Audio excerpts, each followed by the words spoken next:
Covering Hoover, the school system is recognizing some graduating seniors for good character. Hoover City Schools honored 68 students from Hoover and Spain Park High Schools at the Finley Award Seniors Nominee Breakfast this morning.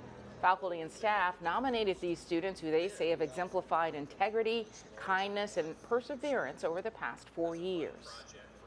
In Hoover City Schools, we know that character will take them far in life. We want them to move into the college and career world as students and people and adults of character. We want them to show hard work as they move into this next season of life. The Finley Committee will review the nominees and select one senior from Hoover High and Spain Park High School at the Finley Awards Recognition Program that will be held on March 20th.